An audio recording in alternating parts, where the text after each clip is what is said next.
Halo guys, ketemu lagi di mini vlog aku. Ikutan aku masak yuk, karena sekarang aku lagi gak enak badan.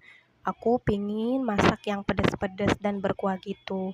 Ini aku punya tahu dan juga sawi. Aku kasih cabai juga guys. Ini aku potong-potong dulu bawang dan juga percabeannya.